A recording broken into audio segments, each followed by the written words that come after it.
આજે આપણે ચણાના લોટની જાડી સેવો પાડીશું તીખી. ચલો, લોટમાં મોયણ નાખીશું, ચેટ ડોકલી આવી તે નાખીશું,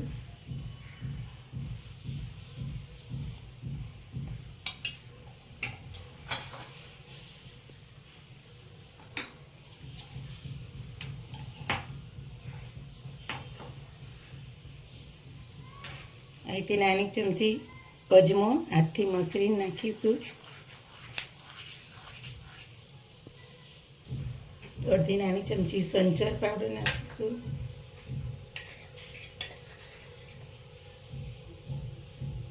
અડધી નાની ચમચી કારા મરી પાવડર નાખીશું,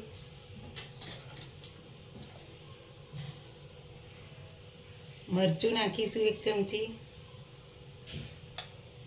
ચપટી હળદર નાખીશું,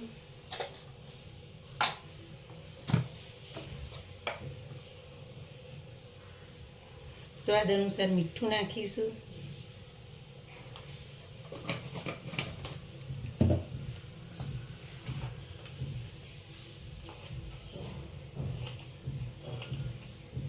ચપટી હિંગ નાખીશું. હવે બધું હાથથી આ રીતના મિક્સ કરીશું.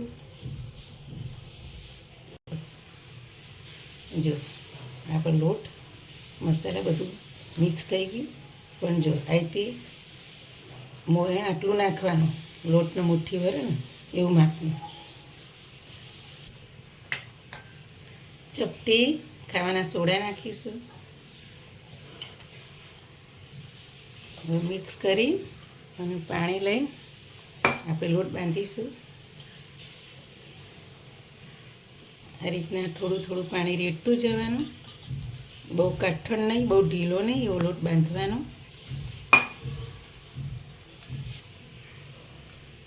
જો આવો જ માપનો લોટ બાંધવાનો, બહુ ઢીલો નહીં, બહુ કઠણ નહીં.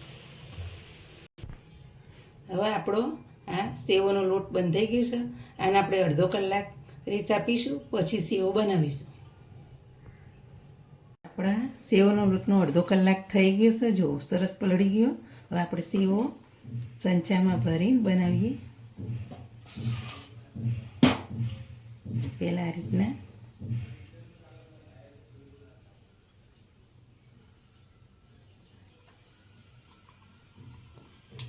તેલવાળો સંચો કરી દઈએ.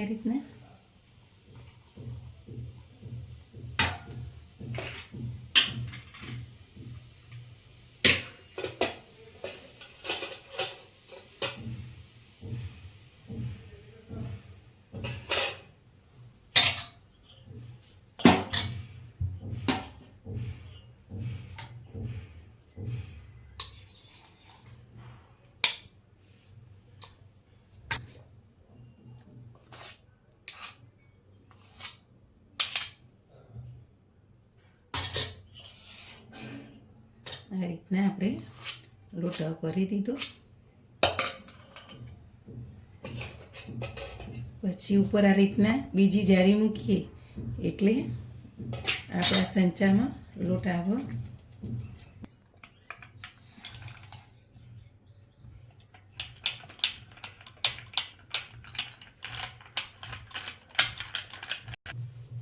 આપણું તેલ આવી ગયું છે. જો હવે આ રીતના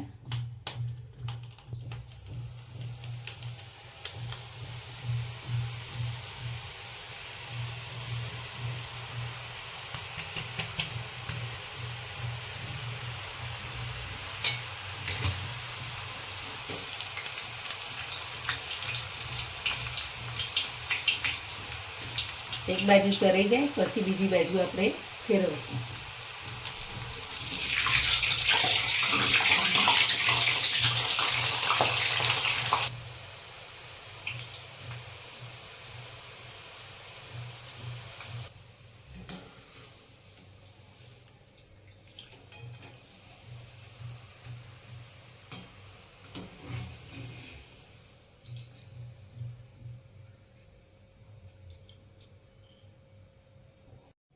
આપણી ચણાના લોટની સેવો તૈયાર થઈ ગઈ. સેવ જો તીખી સરસ કાંદામાં પોચી અને આમ જો સરસ સેવ તૈયાર થઈ ગઈ કંદોઈ જેવી. મારી આ રેસીપી ગમી હોય તો મારી ચેનલને શેર કરજો, સબસ્ક્રાઈબ કરજો, લાઈક કરજો.